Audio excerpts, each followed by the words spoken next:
Hey,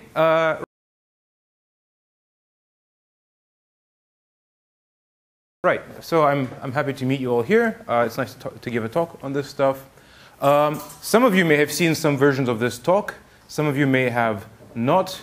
To those of you who have, I'm sorry. I'm going to have to recap some of the old stuff just to make sure that people who have not seen anything, that they are on the same page. And towards the end, there's stuff that's really new and a bit raw. So it might be a bit more jumbled than the stuff at the beginning, which has been given many, many times before. So anyways, today I'll be talking about my work on prior networks and specifically a reverse Kl divergence training criterion, which allows prior networks to be trained in a better way, and also which allows them to be used for adversarial attack detection. So, and this is joint work with my professor, Mark Gales. Right, so the structure of this talk is as follows. First, we'll just kind of recap why do we need uncertainties in general. Then we'll recap the sources of uncertainties and Bayesian ensemble methods, which you should all be very well familiar with. And then we'll talk about prior networks and adversarial attack detection. So let's get going. Context. So the scenario we're all operating in is that we have some kind of model, it makes a prediction, and it also gives us some kind of measure of uncertainty in the prediction. And using that measure of uncertainty, we can then take some kind of action. We can, for example, reject the prediction, we can accept the prediction, we can ask for human intervention, we can deploy active learning, we can do many, many things. And in fact, people are always finding new things to do with uncertainty. In general, there's all these applications. There's various forms of threshold-based outlier detection, like misclassification detection, error detection, out-of-domain input detection, adversarial attack detection, active learning, reinforcement learning, and there's many other things which people can use uncertainty for. Later in the talk, I will discuss out-of-distribution input detection and adversarial attack detection. So, yeah, that was the quick overview of this scenario. By the way, if you have any questions, ask away during the talk. But if you have a philosophical discussion with me, or you want to debate and do verbal dueling, let's do that afterwards. Right. Anyways, so source of uncertainty. In general, there's three reasons why we can have uncertainty. One is we have some kind of inherent uncertainty in our data. The classes are overlapping. People have mislabeled some stuff. That's the first case. The second case is we have some input in a region of input space which is sparsely covered with training data. And finally, we have an input in a region which is not covered by the training data whatsoever. Right, and we refer to the first thing as data or aleatoric uncertainty, and the second and third things are data sparsity and out-of-distribution inputs. In fact, the second and third thing are two forms of the same effect, knowledge uncertainty. We have inputs about which we have limited or no knowledge because we don't see these things in training data. And so we are uncertain. So I'll refer to these things as data uncertainty and knowledge uncertainty.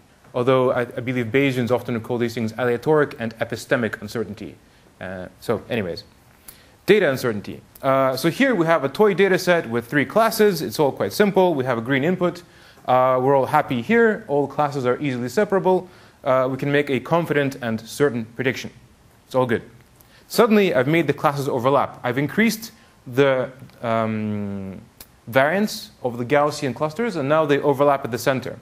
In this case, I can't confidently say to which class the green point belongs to. It may be class 2 or maybe class 3. I don't know, because the features in this region have properties which are similar to many different classes. So classes are overlapping. Data uncertainty. A sort of kind of amnesty example. On top, we have handwritten digits 1, 2, and 7, which are written clearly. On the bottom, they're written badly, and therefore we can't really understand what digits are there. 1, 2, or 7. So this is a sort of an easy example. In general, data uncertainty is a form of known unknown. We have data in this region. We know that the classes are overlapping, and we know that we can't make a confident prediction. This can be due to class overlap, like the complexity of classes, or it could be due to human labeling error, for example, and accumulation of human labeling error. Right. In general, your estimate of data uncertainty is given by the entropy of the true level of data uncertainty is given by the entropy of the true underlying conditional distribution over y conditional on your input x. But obviously, we don't actually have the true distribution. We only have samples from it. So if we train a model using maximum likelihood estimation on this data, then the model will provide an estimate. Then the entropy of the model will be an estimate of data uncertainty. And in general, wait, well, yeah, we skipped over something. No, we didn't. Anyways, so that was data uncertainty. Is that clear? Any questions at this point? No questions. Cool. Going on. So this is knowledge uncertainty with some input which is really far away from the region of training data. We don't know anything about it. It could be a new class. It could be a weird version of an old class. Or maybe the entire input space like wraps around itself in some weird and interesting way. And maybe it's class 1 instead of 3 or something. We don't know. We don't have any data there to tell us anything about that region. A sort of more concrete example is on top left, you have MNIST digits from 0 to 9. And let's say we train an MNIST classifier, as we always do, for our NIP submissions. And then we expose them to some omniglot data, which is the top right. An omniglot is a data set of characters from many, many different alphabets. And obviously, MNIST doesn't really tell us anything about omniglot. It doesn't tell us about the characters or the classes in omniglot. And therefore, our model, we would like our model to be uncertain in the prediction it's making when it's exposed to omniglot. A less extreme example is if we show it the characters 1 and 7, which don't have a little like hat on the top for 1 or a crossbar for the 7 in training data. And when we see these variations of 1s and 7s. And then in our test data, we have a 1 with a hat and a 7 with a crossbar. And in this case, our model may generalize, or our model may not generalize, but we don't know. But like in this case, it's like it could conceivably generalize, as opposed to the top example where it really won't. So yeah. Now, in general, data uncertainty is a form of known unknown. As I've said before, knowledge uncertainty is an unknown unknown. We have no knowledge about some region, and we really can't make any statements about it. Now, why do we care about separating out the sources of uncertainty? It's because the actions we would like to take using our measures of uncertainty may strongly depend on the source. For example, if we're doing active learning, then there is no point in collecting examples from a region of high data uncertainty. But there's lots of reason to collect data from regions you haven't covered before, because obviously that tells you something new. So models which can separate out the source of uncertainty are Bayesian ensemble models or prior networks, more or less. And basically, prior networks are a form of emulation of Bayesian models, which we'll get to a bit later. So that was the source of uncertainty. Now to Bayesian models. And please forgive me for going a little quickly. There's a lot to get through, and I'd like to get to the end. So anyways, yeah, so please keep up. And again, if you don't understand, just ask. I'll gladly explain. There's no point of me rushing forward if people don't understand what's going on. Anyways, Bayesian methods. You should be very painfully familiar with this stuff. You have your prior over model parameters p of theta. You use Bayes' rule to induce p theta condition on the data. And then you can do Bayesian inference by integrating out the model parameters. And then you'll get your predictive posterior p of y given x star and d. This is your Bayesian predictive distribution, which you all sort of aim to get. But we can also, instead of just integrating out the model parameters, we can consider sampling sets of model parameters from the model posterior and considering the behavior of the ensemble of models which we can have. And obviously, the behavior of this ensemble will be very strongly influenced by the properties of the prior. So let's consider what the entropy of the predictive posterior was. As I mentioned before, the entropy of a single model was data uncertainty. But because we've integrated out model parameters, the entropy of the Bayesian predictive posterior will be a form of total uncertainty. Uncertainty due to both lack of knowledge and inherent uncertainty in the data. And here, like, we can get a Monte-Carlo approximation. We average together all the models, divide by m, and compute the entropy. And this is the total uncertainty. We can also consider what happens if we measure the average uncertainty of our ensemble. We measure the entropy of each model in the ensemble, and then we average the entropy. So previously we had the entropy of the average. Here we have the average entropy. And because each model in the ensemble is just a single model, and each model captures an estimate of data uncertainty, the average entropy will be the average level of data uncertainty predicted by the ensemble. Now, this can sometimes be the same as total uncertainty, and sometimes it is not the same as total uncertainty. And the difference is quite interesting. So if the models are all consistent, if all the models in our ensemble are giving us the same prediction, then obviously the average entropy is the same as the entropy of the predicted posterior. And the difference will be 0. If the models are giving something very different, they're giving very confident prediction but of very different classes, then when we average together these predictions, we get a very high entropy posterior, but the entropy of the individual models will be very low. And therefore, the difference of the entropy of the average and the average entropy will be non-zero and greater than 0. And in general, this difference is always greater than or equal to 0 and is a measure called mutual information. Now, there's some math there which doesn't really matter. It's kind of, we don't care about it. The point is, this will be an estimate of Bayesian model uncertainty in the predictions, this difference. And if we have chosen a good prior, it will be a good estimate of knowledge uncertainty. So Bayesians often say that that model uncertainty is epistemic uncertainty. That's a little incomplete. Model uncertainty can be knowledge uncertainty or can be epistemic uncertainty given a good prior. But if I explicitly misspecify my prior, then it'll be a bad estimate of knowledge uncertainty. Anyways, so this decomposition is very useful. And it's nice to have. And it allows us to separate out the uncertainty in our predictions into knowledge uncertainty, like situations when we get out-of-domain inputs, and data uncertainty. Sort of math is nice, but let's go to pictures, because pictures give people intuitions. So here we have our prior plus data gives us posterior. We sample a bunch of models, and here are all the models in our ensemble, and this is our predicted posterior at the end. And here we have a confident prediction. All the models are giving us the same thing, and therefore the entropy of the average and the average entropy will be the same. The ensemble is consistent. We are confident in our predictions. It's all good. Suddenly, we give an input from a region of highly overlapping classes, and all of our models agree on a really high entropy distribution. So the entropy of the predicted posterior and the average entropy is the same. Difference is 0. We have no knowledge uncertainty, but we have a high degree of data uncertainty in our predictions. And finally, third situation, we give our model something it's never ever seen before. We have a well-chosen prior, and we get a very diverse ensemble of models. This ensemble gives us very diverse predictions for the same input, and the entropy of the predicted posterior and the average entropy of each model in the ensemble will be different. And therefore, that measure called mutual information will be high. Why is it called mutual information? Is because when it is high, we can identify which model made which prediction, as in each model is making a unique and identifiable prediction, which is not the same thing, which is not the case for the previous two examples. Is this clear? Any questions at this point? This is very important for us to continue. Could you repeat please about mutual information? So mutual information is a measure of statistical dependence between two parameters, the model parameters and the prediction. When mutual information is 0, the information about the model doesn't tell us anything about which prediction happened, and vice versa. Information about the prediction doesn't tell us about which model made the prediction. When mutual information is high, each model is making a unique prediction.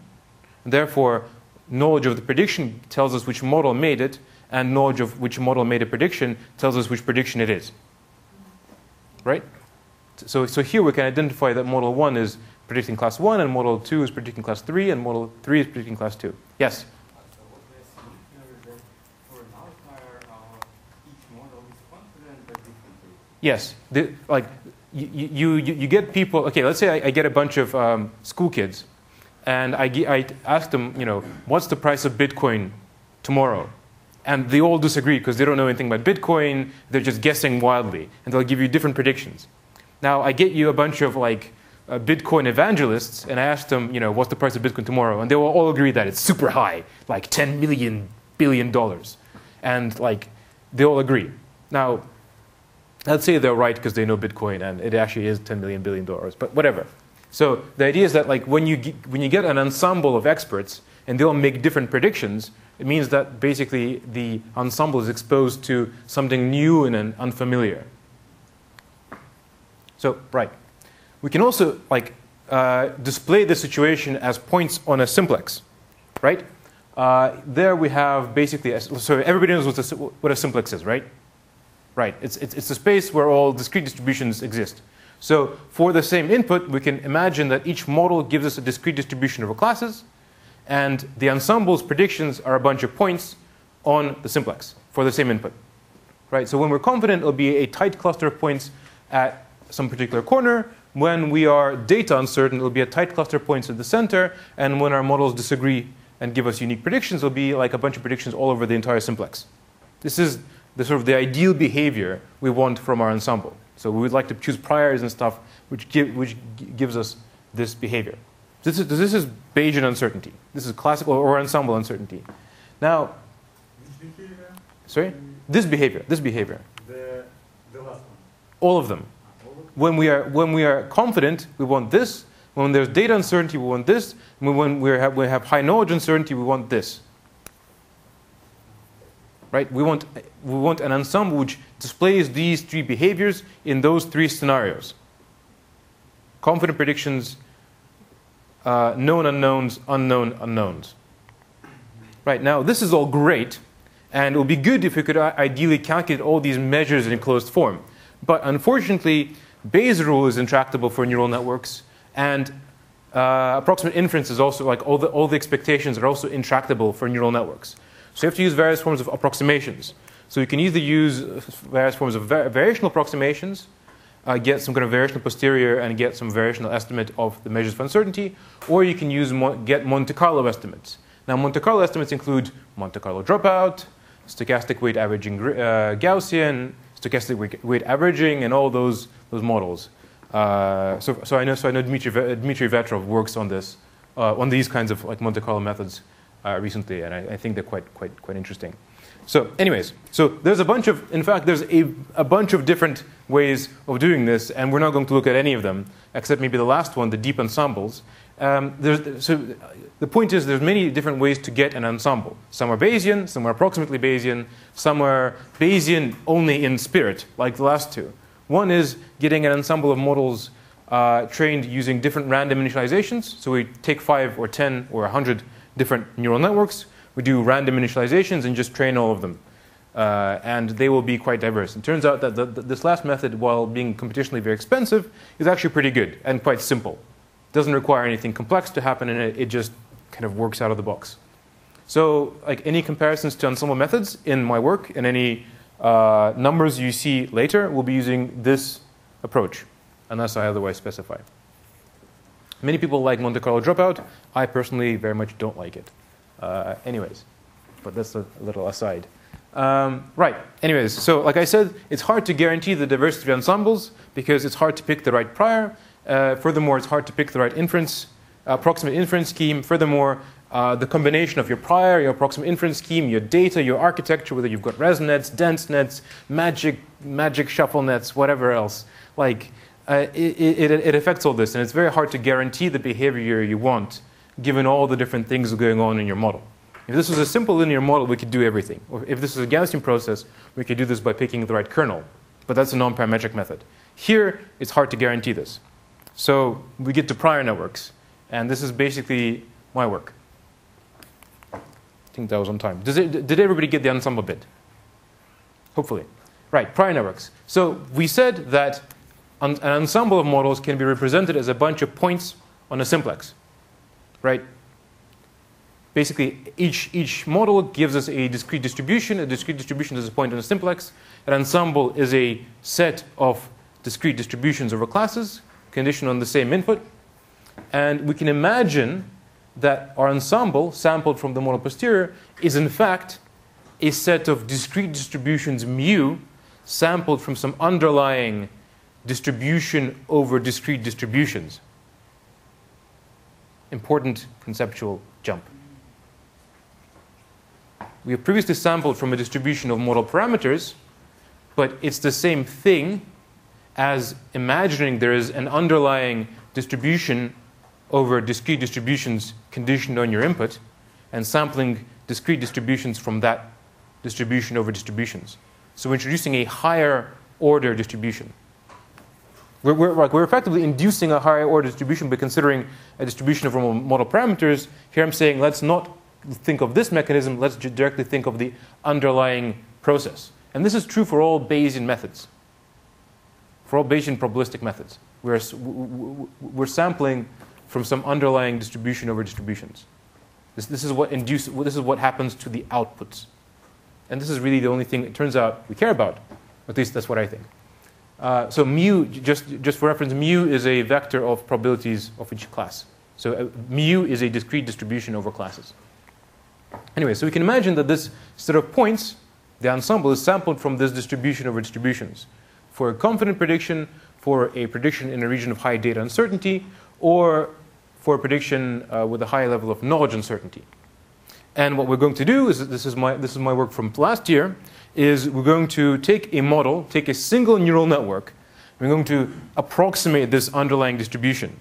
And we're going to refer to this network as a prior network, because I picked prior network because it turns out that it parameterizes a prior distribution, but a better name would have been posterior networks, because it's really the posterior distribution. Anyways, I was going for a rule of cool. I was wrong. I apologize. Anyways, I apologize for the confusion.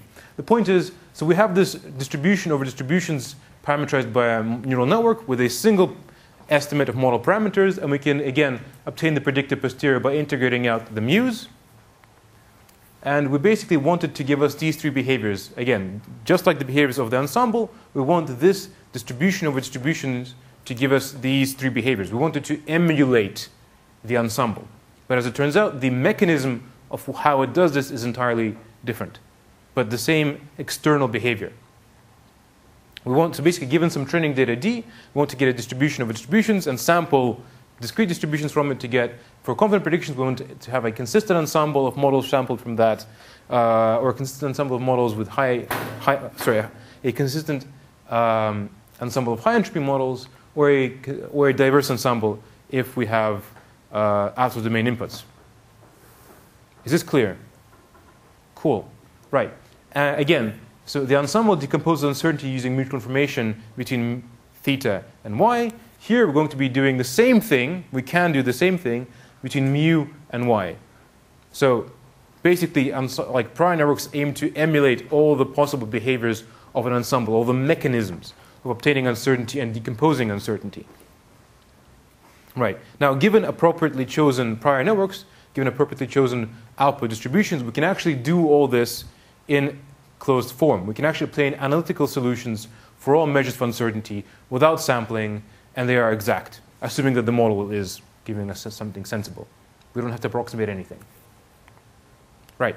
Now, the primary difference is that the ensemble was controlled by the prior, was indirectly controlled by the prior, the approximate inference scheme, and all of its interactions with all the components of the models. Prior networks will be controlled by the choice of training data in domain, and as you will later find out, out of domain training data, and the choice of loss function. And one of the important things in my work for this year is that it turns out the loss function I used last year was wrong, because I was naive and I thought, anyways, we'll get to that. But basically, prior networks are controlled by loss functions and data, ensembles are controlled by priors and approximate inference schemes. The underlying mechanism is different, but the external behavior should be the same, or we want the same external behavior. So how do we build one? So we're going to take a neural network, we're going to predict the parameters of a Dirichlet distribution. We're going to predict the concentration parameters alpha of this Dirichlet distribution. Right, and a Dirichlet distribution is a conjugate prior over categoricals, over discrete distributions, and we pick the Dirichlet because it is the conjugate prior, it has some nice conjugate properties, and because we can take all the integrals in closed form, take all the expectations in closed form, and obtain closed form expressions for all the measures of uncertainty and for our expected predictions. That's nice. So this is the Dirichlet distribution. It's just there for reference. You don't have to actually know what all that means. The important thing is the sum of all the alpha parameters. So alpha is a vector. Some of the components of that vector will be alpha 0, called the precision of the Dirichlet. The bigger the precision, the sharper the Dirichlet distribution is. It's like the opposite of, it's like the inverse of variance. And the expected predictive posterior of the Dirichlet will be given by the ratio of alpha for a particular class to alpha 0, to the sum of all the alphas. So alpha C over alpha 0 is our expected probability of class C. Clear? And it turns out that it turns out here that if you predict your alphas as just an exponent, it's basically the same thing as what your softmax gives. This will become a softmax. So basically nothing, so from the point of view of the predictions, nothing changes. What changes is that we now not only care about the relative magnitudes of our logits, we now care about also the absolute magnitudes of our logits. That's really the only thing which changes in our architecture. Right, so this is what we want. We'll use a multitask loss function. We'll have some loss, some in-domain loss, and we desire that it gives us a sharp distribution in one of the corners corresponding to the correct class, and we'll have some out-of-domain loss, where it'll predict a flat distribution over the simplex. This is what we wanted to do. The question is, how do we pick the appropriate loss function, and how do we get this out-of-domain training data? Those are the two things which really specify, as I've said before, those are the two things which specify the behavior of our prior network. So, yeah, I really should have expanded this slowly rather than just giving it to you right away, but I forgot to comment out a line of code. Anyways, let's just start from the beginning. So we want to specify a target Dirichlet distribution P mu given beta, where beta are the target concentration parameters. Now, ideally, we would want a training set which contains x's and betas. Basically for every input, we uniquely specify a Dirichlet distribution. But we don't have this at all. What we have is the input and the class. We know which corner we should be sharp in, and that's the only thing we know. So the question is, how do we specify this Dirichlet? So what we're going to do is we're going to construct these betas by hand. These betas, basically the betas will parameterize the Dirichlet distribution. The betas need to yield the correct class. So the betas need to specify a Dirichlet which is sharp at the appropriate corner, and the betas need to reflect the level of a high level of confidence, or a low level of confidence, which basically means they need to be big or small. And all the betas need to be bigger than 0 because that's mathematically a mathematical requirement. So we're going to set them as follows. So beta c is a vector, and the components of this vector are as follows. So beta c is for the cth class. So a beta c the elements should be beta plus, where just beta is a scalar hyperparameter. The elements of this vector should be beta plus 1 if c equals k, if the kth element is the same as the class. So we'll have as many of these sets of concentration parameters as there are classes in our task. And if c is not k, we'll just have 1. Right. So if the hyperparameter beta is large, we'll have some sharp Dirichlet distribution near a corner, with the mode near a corner, which we desire. In fact, right in the corner, which we desire. If beta is low, we'll have a sort of a wide Dirichlet distribution. We'll have these things, right? So if beta is high, we'll have a sharp distribution in one of the corners. If beta is low, we'll have a wider distribution, which is leaning towards the corner. And if beta is 0, and therefore all the parameters are 1, we get a uniform Dirichlet distribution, which says that any discrete distribution is equiprobable, and we have highest uncertainty. Yes. So the vector beta c is a vector, and beta here is a hyperparameter, which we choose. For each sample? For each data set. So for in-domain, we'll have high B, high beta. For out-of-domain, we'll have low beta. And for in-domain data, we have one beta for all? Yeah, well, you just pick a big beta like 10,000 or 1,000 or 100, whatever it is. Right? And for out-of-domain, you just pick 0. So you specify a flat Dirichlet distribution. Right. Clear? Cool. Let's get going. So we have these three possible behaviors. Right. So which loss functions can we consider? So given this specified concentration parameters, which loss functions can we consider? And so we can, the first thing we can do is just consider the forward Kl divergence. We have a model which specifies a Dirichlet, which have a target, which is a Dirichlet. We know the class. Why don't we minimize the Kl divergence between the model and a sharp Dirichlet at the appropriate corner of the simplex? This is what we did initially. And in my naivety, and because we didn't check, we thought this was the correct thing to do.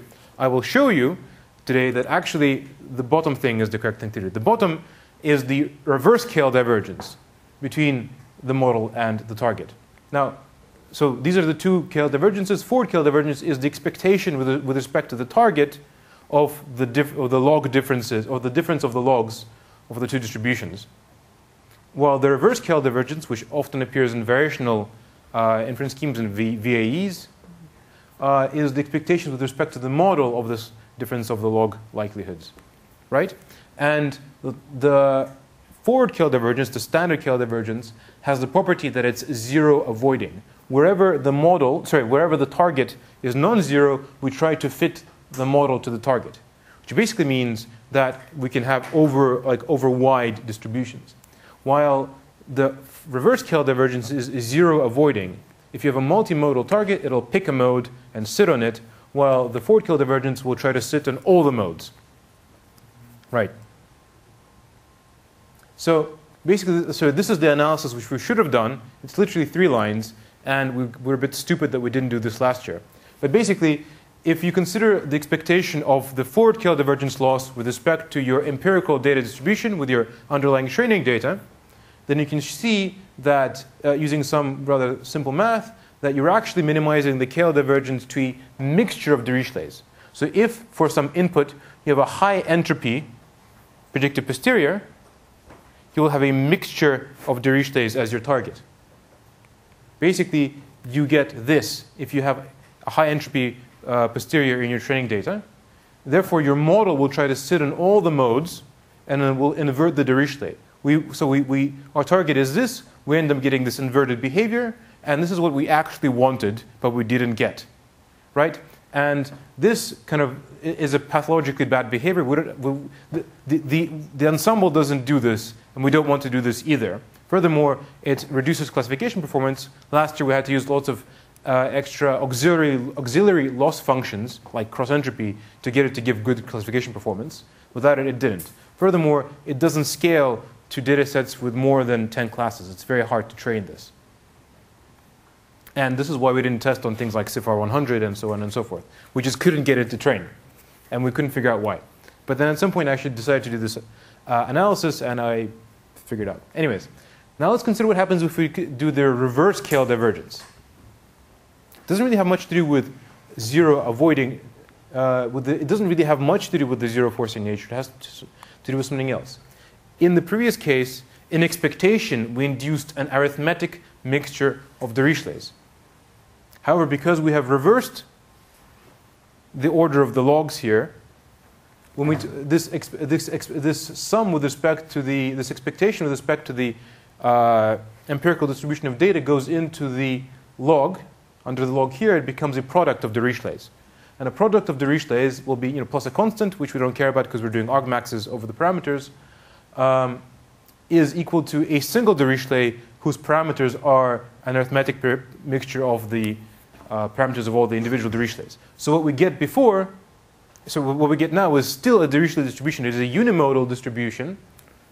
We get a product of Dirichlets. We get a geometric mixture. Forward Kl divergence induces an arithmetic mixture. Reverse Kl divergence induces a geometric mixture. And a geometric mixture of Dirichlets is a Dirichlet, plus some constants, which we don't really care about. So this is nice. We basically can induce the correct, ideally, we don't actually want to be sharp at a corner. We want to be sharp at a point which corresponds to the correct level of data uncertainty in your data. And this way, we can induce the correct level of data uncertainty. And this is our target in expectation induced. This is what our model will learn. So our model learns the right behavior. And in fact, which I don't do here, but you can actually show that the reverse Kl divergence criteria actually can decompose into a reverse Kl divergence between the model and a flat Dirichlet plus a predictive term. It becomes a very elbow-like expression, but for completely different reasons. Elbows, like expected lower bound approximations, are used when you can't actually get the likelihood. Here we can get the likelihood. But it turns out that this reverse Kl divergence has an elbow-like decomposition and therefore similar elbow-like properties. We can balance together the prior. If we have a higher weight on the prior, you get a wider Dirichlet. If you have a lower weight on the prior, then that weight on the prior is controlled by beta. Anyways, I don't show this here because it's sort of tangential to the discussion, but you can find this in my paper, in the camera-ready version of the paper, which I haven't uploaded yet onto archive. Anyways, so this is what we get in the end. This is the appropriate loss function. we'll have some loss with respect to the parameters in the training data. Beta in is our in-domain hyperparameter, beta out is our out-of-domain, and gamma is the weight. What is interesting is because of the reverse Kl divergence, if we have some samples here which are sort of on the boundary, our target will also be a Dirichlet, where the hyperparameters are averaged between beta in and beta out. And that averaging is controlled by gamma. So if we use the reverse Kl divergence, we're always working, our target is always, in all cases, a Dirichlet distribution and expectation. Which is nice, because previously it wasn't the case. We're having various arithmetic mixtures, and it was all going a bit wrong. So I said that we need a loss function. We found the loss function. Now we need the out-of-domain training data. We can do two things. We can just use a different data set. So let's say you're training on CIFAR-10. You can use CIFAR-100, or you can scrounge the internet for extra training data and use that as your out-of-domain training data. Or you can use adversarial attacks, as we'll later see. And that leads to some interesting effects. Right. So but some of the properties of the training data we would like is that of the out-of-domain training data. So here we have the 3 red clusters. That's our in-domain data, and green is our out-of-domain data. We don't need to cover the entire out-of-domain space, because that's infinite, and there's infinite variations of what is out-of-domain. What we need is to simply get a thick ring of data, which isn't too far, it isn't too close, but is tight, like in the third picture, around our in-domain region. So we learn a tight decision boundary between the in-domain region and out-of-domain. So we are using data to tell the model where is the limit of its knowledge. In Bayesian methods, we used we built on prior knowledge. Here we used data to build a knowledge. And that's really the only 2 ways you can build a knowledge, priors or data. Yes? Why is it good to use such kind of out-of-domain data? Why is it good? Good because we can get a single model. We can explicitly control its behavior. So getting out-of-domain training data is not trivial. It is an unsolved problem. But in general, it can give us, it's like, so I think a nice comparison, and data, the experiments later will sort of show, that ensemble methods are like a broad spectrum antibiotic. They're pretty good for many things, but they're not perfect for anything. Prior networks are like a targeted thing. We can learn a very specific form of out-of-domain. We can learn a very specific form of out-of-domain distinction, and it'll be very good, much better than an ensemble method. But there may be forms of out-of-domain data which are not covered by this training data, and therefore it'll do badly in these cases. So different models, good for different things in different situations. But one of the benefits of a prior network is that it is much faster than ensemble. You have just one model. You have analytic expressions for uncertainties. You don't need to approximate anything. The only thing you need is the appropriate loss function, which we found, and some training data to build in knowledge about limitations of knowledge. Then you say that prior networks are better than ensembles in some cases. Sorry. Do you mean then do you use OD data to train ensemble or not? No, because the ensemble. But it's different. The ensemble has multiple models. Prior network has just one model. Yeah. Ideally, the ensemble's behavior. Both are forms of an ensemble. One is an explicit ensemble. An ensemble is a bunch of samples from a distribution over distributions. A prior network is a distribution over distributions. We have different mechanisms of controlling its data. Its behavior. Now, an ensemble explicitly has multiple sets of model parameters which can agree or disagree. You can use bootstrap. You can use random initialization. You can use bootstrap, random initialization, and swag on top of every together. If you use OD data to train your prior network, then your prior network will be better for this OD data. Of course. But maybe you can And use OD data for training ensemble, and then ensemble will be better. Not. I think it's really hard. For 2 models. It's not very. There's 2 different mechanisms, right? So sure, you can how would you train your ensemble on OOD data? See, that's a different question, and it'll be very expensive to train your ensemble on OOD data, right? I could imagine what you could do is you could train a prior network, and then you can make an ensemble of prior networks, and combine the benefits of both approaches, maybe. That's one thing to do. I haven't done that, but basically, there's 2 different ways of building in prior knowledge. One is priors implicitly, which gives us different models. The other one is data explicitly. And I think it's a fair distinction. anyways, so this is what. So here we have. So here we trained a prior network using the bad forward Kl divergence loss function, and we've decomposed its measures of uncertainty. And here it all just has gone. Sorry, so we use this basically this data here at the end, and it's all gone bad. Here, total uncertainty is high when 3 classes overlap, when 2 classes overlap, and out of domain. Data uncertainty doesn't show any structures, just flat and uniform in domain. And knowledge uncertainty, it has this weird, I don't know, string structure, whatever. If we use the forward Kl divergence, the reverse Kl divergence, we actually get the structure we want. We have high total uncertainty where 3 classes overlap, lower total uncertainty where 2 classes overlap, and again high total uncertainty out of domain. So this shows the right structure of total uncertainty. This shows the right structure of in-domain data uncertainty. Actually, like in-domain data uncertainty will be the structure of uncertainty in domain, and out of domain. Sorry, and knowledge uncertainty is low in domain and higher out of domain. These are the behaviors of our measures of uncertainty, which we want, and we can show that it all works quite nicely for that. Right here, I basically trained prior networks using the forward and reverse Kl divergences on CIFAR-10, CIFAR-100, and Tiny ImageNet without any out-of-domain training data. This is just using a different loss function to train a DNN on in-domain data. And we have an ensemble. We can see that basically a DNN, like a standard DNN trained using standard cross-entropy, has about the same error rate as a prior network trained using reverse Kl divergence. And I think the slightly better error rate is due to the smoothing factor of making sure that the alphas are always equal to or bigger than 1, right? While forward Kl divergence gives us a much higher error rate. And we couldn't get it to train on CIFAR-100 or Tiny ImageNet at all using forward Kl divergence. We can only get it to work, but we can get it to train using arbitrarily many classes. Well, here only up to 200 classes, but in principle it can go higher using reverse Kl divergence. So it's all fine.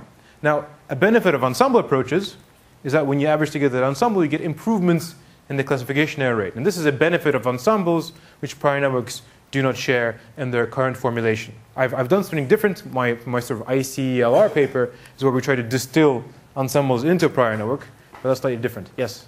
Do you use data sample or just ensemble of trade networks? Do you use a prior one? No, this is a deep ensemble. We just randomly initialized many networks, and we trained using those. You can sort of imagine that they are sort of Bayesian, but not quite. They're actually map estimates, so they're not quite Bayesian, but they have the same. So you can be Bayesian in 2 axes. You can work with multiple sets of model parameters or a single set of model parameters. So deep ensembles are Bayesian in the multiple models kind of axis, a binary distinction. And then there's how accurate your approximate inference scheme is, and obviously for random init ensembles, you have a very bad approximate inference scheme. Yeah.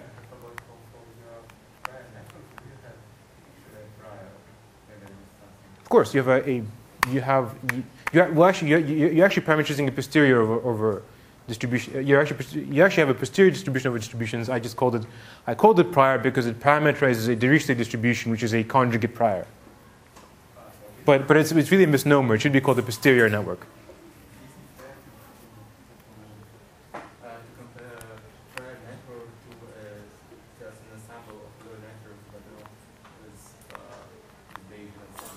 It's completely fair. Why would it not be fair?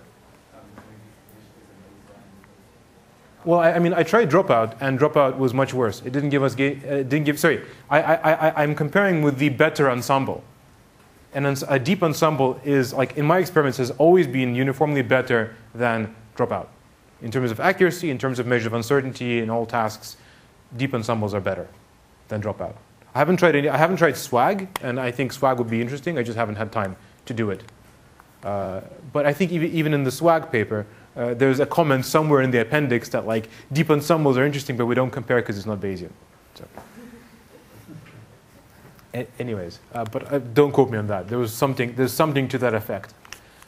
So anyways, ensembles are cool because they give us better classification performance, but prior networks using reverse Kl are not any worse than standard DNN. So it's all fine. While forward Kl is the bad loss function, which we naively tried last year.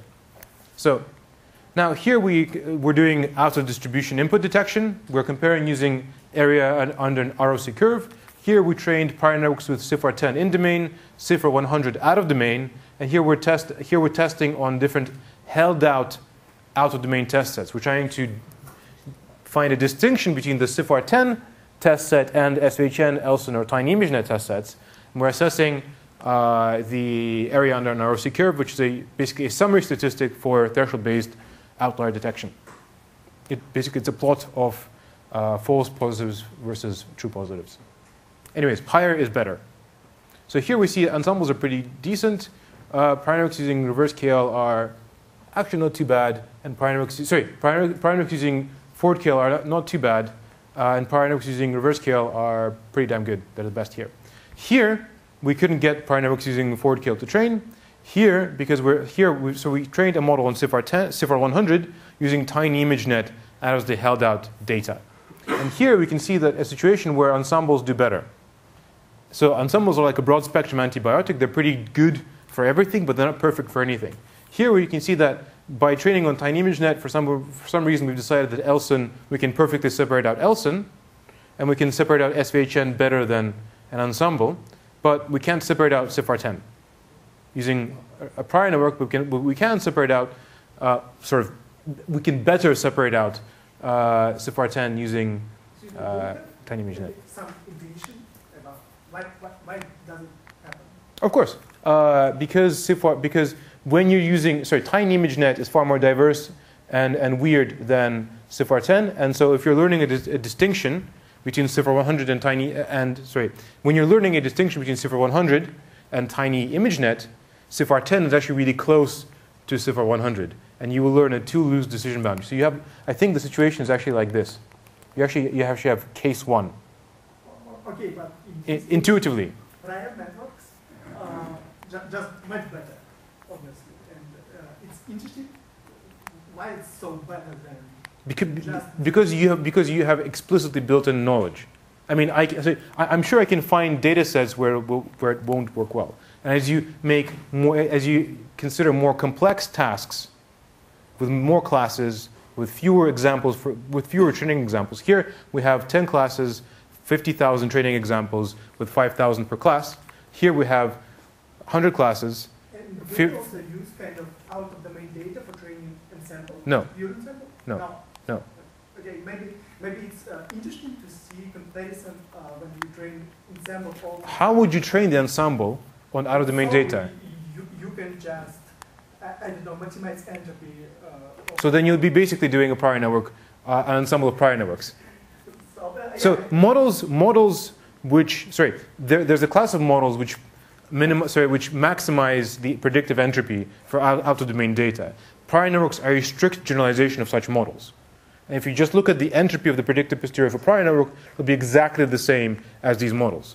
So if you train an ensemble of models where you're maximizing entropy for out-of-domain data, you effectively have an ensemble of prior networks. It'd be an interesting thing to do. I haven't tried. I think it's actually worthwhile looking into. Because it's not too fair right here. Because one model that was trained with out-of-domain data, and another model that was trained with no out-of-domain data. No, but I disagree about the fairness. You have two different mechanisms for building in knowledge about limitations of knowledge. You could conceptually have selected a very good prior and sampled an ensemble which is highly diverse. So imagine you have a Gaussian process. You can select a kernel such that far away from your training data you get really high variance, right? You have no out-of-domain training data there, but you've picked the right kernel, you've picked the right prior over functions, and you have a Gaussian process is a distribution over functions. If you had also predictions of heteroscedastic variance, it'll be a distribution over distributions. But a Gaussian process is a non-parametric method which is able to do something like this. Okay, let's discuss it later. Sure. Sorry, Yeah. what measure of uncertainty are you using here? Here I'm using mutual information, so knowledge uncertainty. I see, yeah. And what if you use total uncertainty? I have those results in my PhD thesis. Basically, for different tasks, different measures of uncertainty are actually good. For the task of alpha distribution input detection, measures of knowledge uncertainty tend to be strictly better than measures of total uncertainty. For tasks like error detection, measures of total uncertainty are better because you don't care why you've made an error, you just care that you've made an error, and therefore total uncertainty is better for that task. So, yeah. Yeah? Does it make any sense to use not the Dirichlet distribution, but any other, imagining that despite it being not conjugate, it's technically... Yes, no, so... like, for example, multimodal, I think. Sorry, like a mixture of Dirichlet's. For example. Yeah, sure. Yes, sorry, it would make sense in a different context. So my recent work is something called ensemble distribution distillation. I don't really talk about it here, but in ensemble distribution distillation, so one of the things I don't show here, so one of the things you've noticed is that ensembles have higher predictive performance. One of the things I don't talk about here is misclassification detection, but ensembles also do better than prior networks for misclassification detection. I don't mention it here because it's strictly a discussion about loss functions. But anyways, ensembles are better than prior networks for misclassification detection, and they're better at prior networks at just predictive performance. So an obvious question is, can we somehow combine prior networks and ensembles, considering that a prior network is a model which can emulate an ensemble? So what we did is try to distill an ensemble of models into a prior network such that the Dirichlet captures the diversity of the ensemble. Now, obviously, in this case, the Dirichlet may be too restrictive, because the ensemble may not be Dirichlet distributed whatsoever. It could be something really weird on the simplex. And in this case, you may want to consider more flexible forms of distributions on the simplex, like mixtures of Dirichlets, like logistic normal distributions. Sorry, logistic normal distribution, or the generalized Dirichlet distribution, or there's others. But yeah, it's an interesting investigation. Here, I just consider Dirichlet because it's just nice, simple, easy. It's like the Gaussian for categorical data. So, anyways, so long story. So these are the results.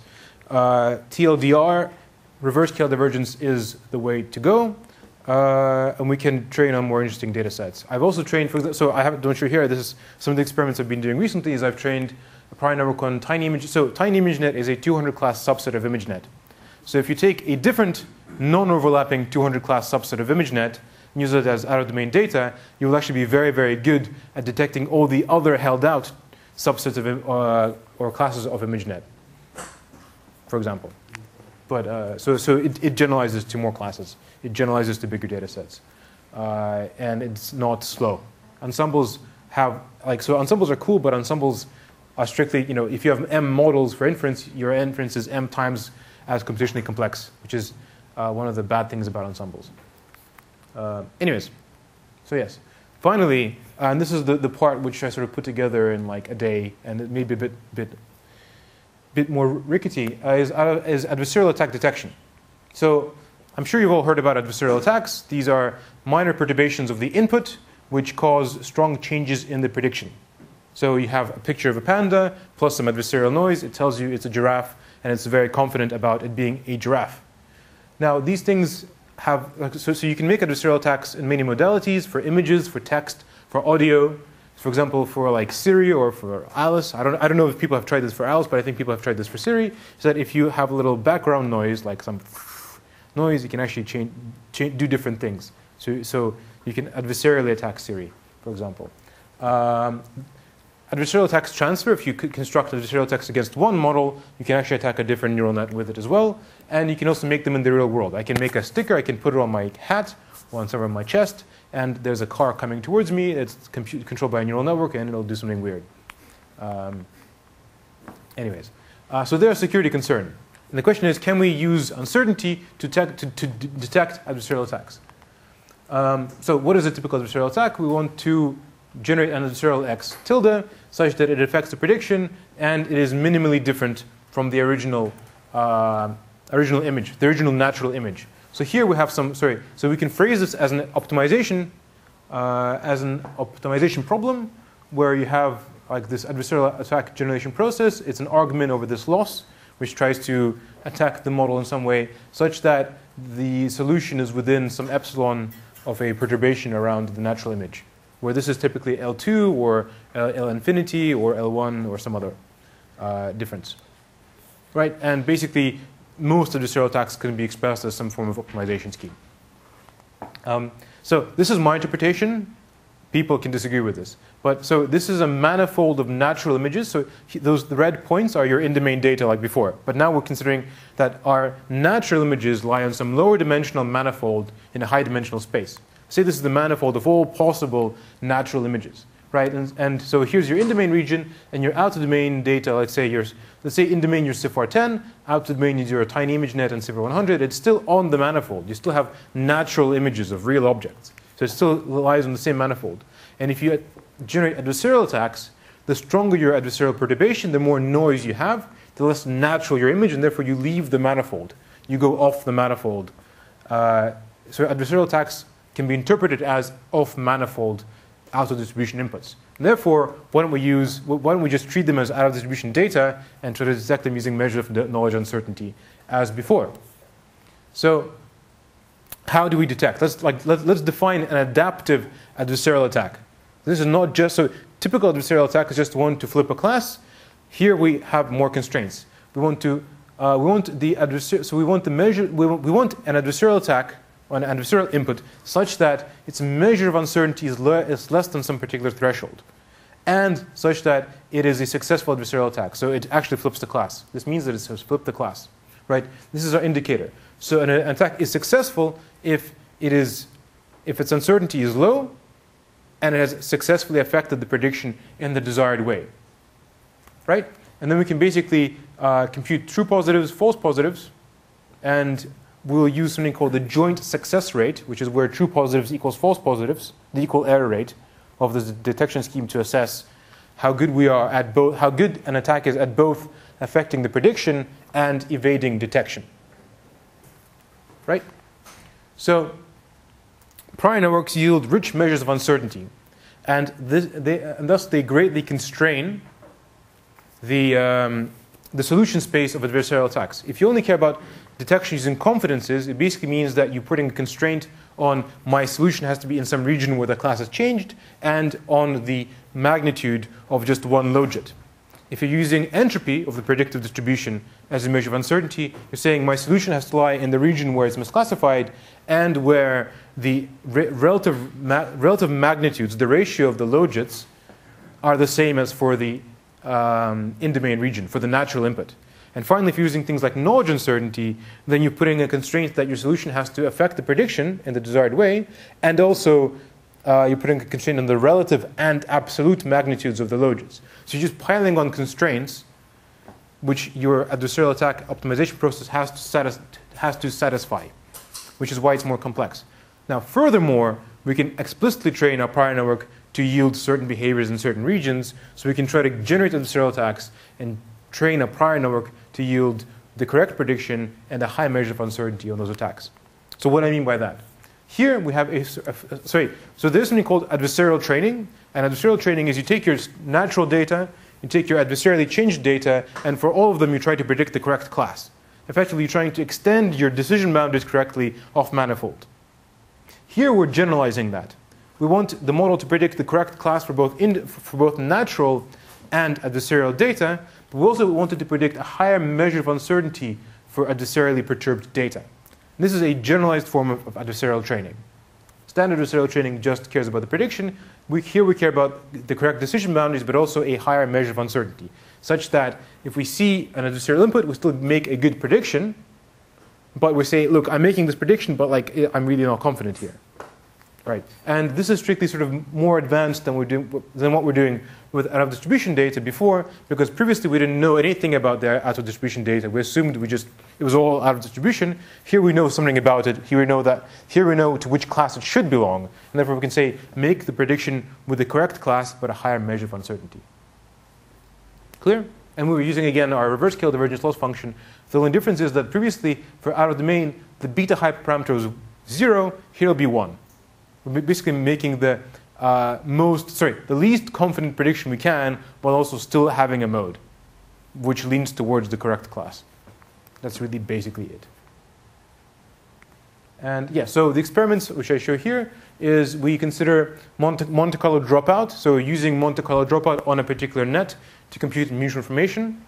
because simply it was easier to attack it was easier to do all the computations for Monte-Carlo Dropout than like 10 different networks in different files. And we're also using standard adversarial training. We also combined Monte-Carlo Dropout with standard adversarial training just to see what would happen. Our prior network is trained on one-step fast gradient sign method attacks, really simple, cheap to compute adversarial attacks which are generated dynamically in training.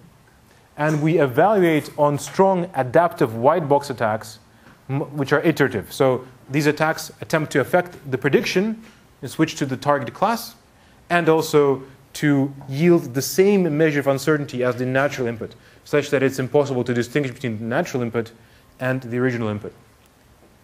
And we can and they do multiple steps of gradient descent, and therefore are much stronger. Right. And we've done this experiment on CIFAR-10 and CIFAR-100. So this is the results. So this is the joint success rate, how successful the adversarial attacks are. On top you have standard DNNs, Monte-Carlo Dropout DNNs, DNNs with adversarial training, and Monte-Carlo Dropout DNNs with adversarial trainings, and finally prior networks here. We can see that basically, like, while I think if we continue doing far more iterations, we'd eventually get to the top somewhere maybe here. But the point is, we've made it far more computationally challenging to find a successful adversarial solution such that it flips the class, such that it affects the prediction, and also is undetectable. So here we can either detect it, even if it flipped the class, or it doesn't flip the class well. It doesn't. We've constrained the solution space. So basically, and this is because prior network adversarial training is a drop-in replacement for standard adversarial training. This is nice, because standard adversarial training clearly doesn't do well against these types of attacks.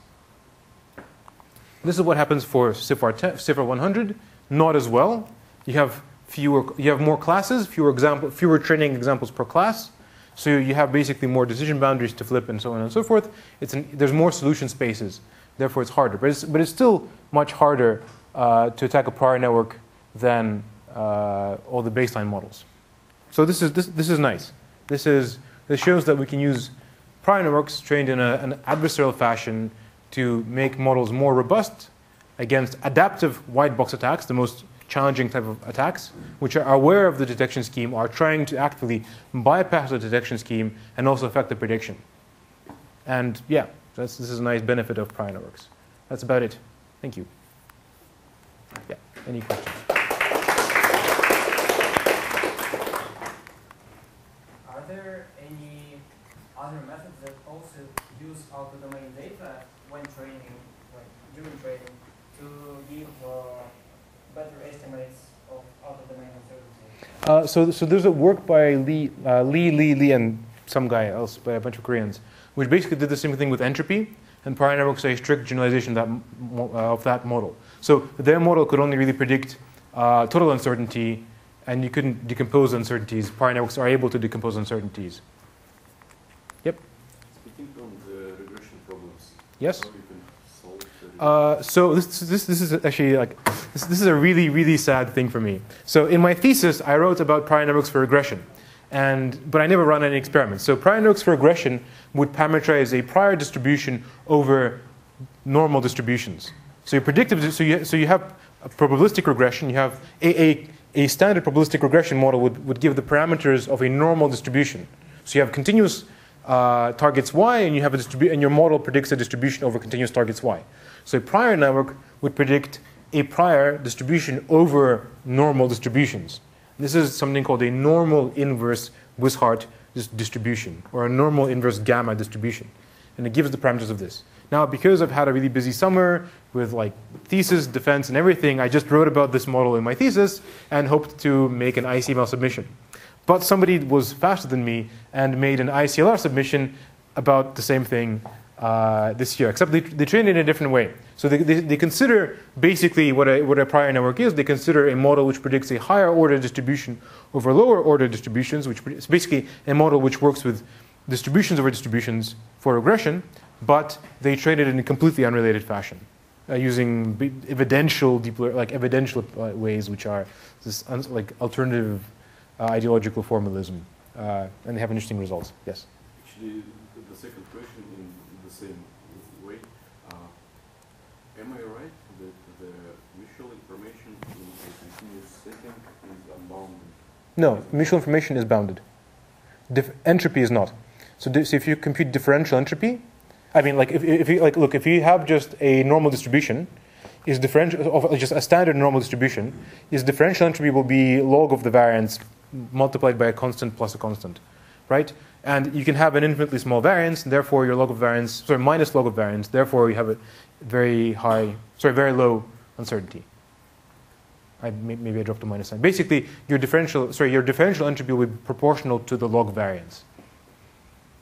And if your variance is very small, your differential entropy will be tiny. And if your variance is infinite, then your differential entropy will also be infinite. So differential entropies are the sort of equivalent of entropy for continuous probability distributions.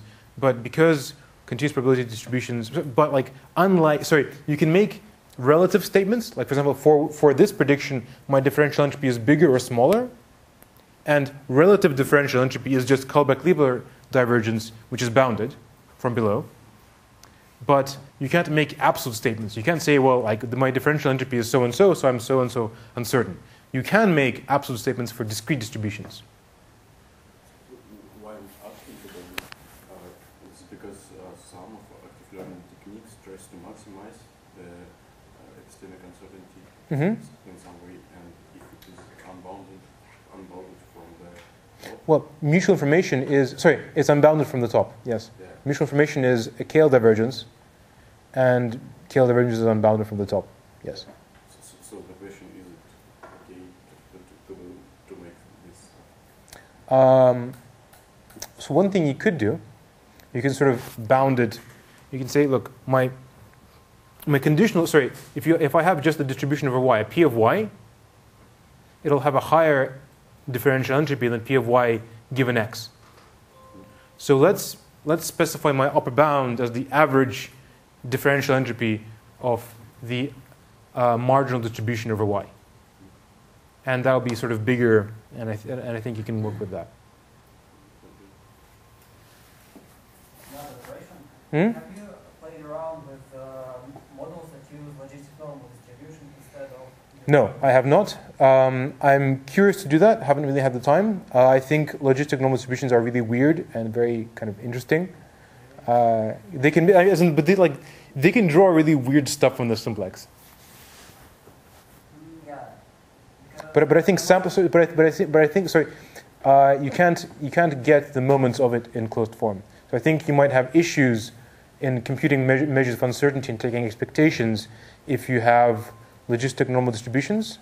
I think you will need to do sampling. I mean, it'll be cheaper than doing Monte-Carlo sampling of models because you don't need to run the neural net. You only need to evaluate the neural net once. But I think sampling from the logistic normal distribution might be difficult in itself, maybe. I'm asking because I saw this in paper by Kendall and Gall that was published in mid-2017. They basically do this for classification, I think. So they train this logistic normal model, and they use sampling. And I think the similar thing could be tried with prior networks. So you could have something like your artificial Dirichlet priors, Sure. but for logistic normal.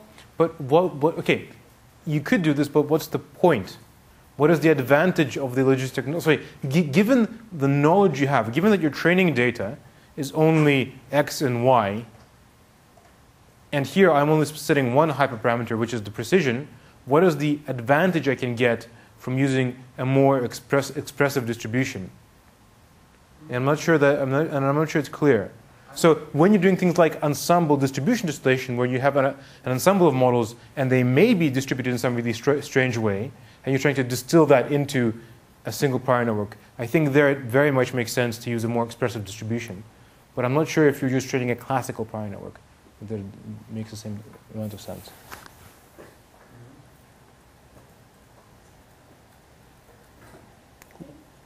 No more questions?